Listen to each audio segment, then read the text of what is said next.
The International Network for Economic, Social, and Cultural Rights is the largest global collaborative initiative devoted to achieving economic, social, and environmental justice through human rights.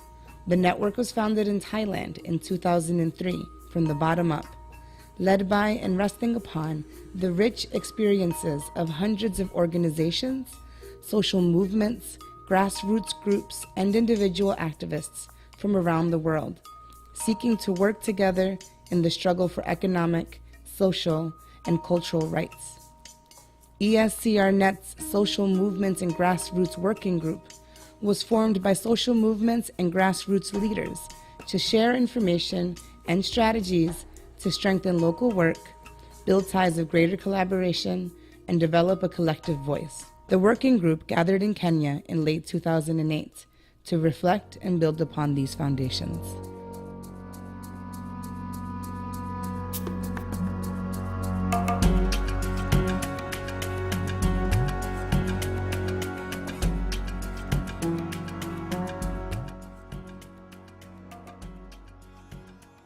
This work can't be just a theoretical exercise that leads to nothing. Because how do you do this work if you're there watching people die, whether that is through massacre, whether that is the slow death of hunger, whether that is the death that happens to a woman after rape, whether that is the death of a family freezing because there is no shelter. You know, that is death that you are facing every day.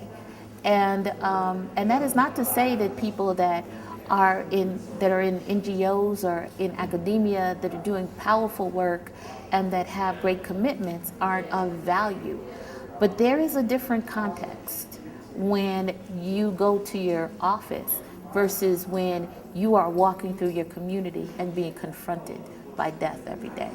And so I think that social movements, because that is the plane in which they operate, bring to that movement that sense of urgency. Bueno, nada más de que lo más importante de toda esta lucha es entender de que la estamos dirigiendo nosotros mismos los trabajadores. Nosotros estamos guiando nuestro destino hacia donde nosotros vemos que queremos llegar, porque nosotros somos los que estamos sufriendo los abusos.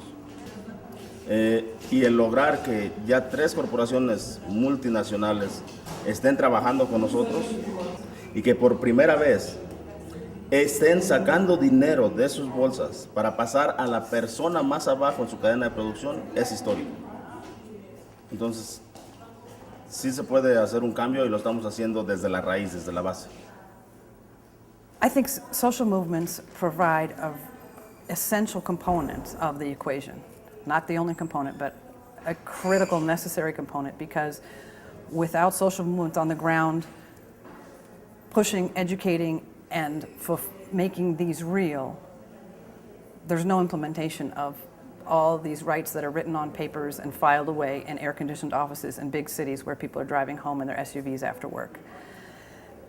Not only is it the implementation question, but it's also the permanence question, because if the community isn't there pushing this and moving this along, the next government can change something, the next international regime can change it. You really need to have communities mobilized and capable of defending and defining for themselves.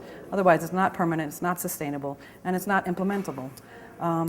And they also need to define, not only be consulted, but define the terms of what this human right means for me and my community. We really believe, both in development and in human rights definition, that communities are necessary not just as the beneficiaries, not just as victims, but as the people who need to strategize, analyze, understand, monitor, evaluate, assess at every single level. Communities have to be in leadership positions, but not alone, but in leadership positions. Concretamente, os movimentos sociais, eles têm assim, uma percepção mais aguda das violações dos direitos humanos e eles podem trazer elementos importantes para as organizações poderem desenvolver também as suas estratégias. Daí que é importante que as organizações de direitos humanos que dão apoio às lutas dos movimentos sociais, elas cada vez mais interajam com esses movimentos, porque eles permitem que com mais rapidez você, em determinadas situações, consiga colocar os direitos humanos em evidência. O caso que eu relatei aqui da Singenta, se os trabalhadores não tivessem ocupado o canteiro ou esse campo experimental, nós nunca teríamos feito nenhuma ação mais articulada em âmbito internacional. Poderíamos ter feito alguma notícia, mas a ação dos trabalhadores denunciou perante a sociedade que a companhia estava violando as leis brasileiras, que ia contaminar as sementes dos agricultores e depois isso viola o direito humano à alimentação das pessoas. Tudo isso foi precipitado pela ação dos movimentos sociais. Então eles são realmente aliados importantes na luta pelos direitos humanos, e para eles é que os direitos humanos principalmente estão destinados. We initiated the whole struggle against oil multinationals in Nigeria, pioneered the struggle for environmental justice, and also the whole question of communities asserting their rights for the control of their resources. And one peculiar thing about the struggle is that it was deeply rooted in the community. So it has ownership by the community, driven by the community, led by the community.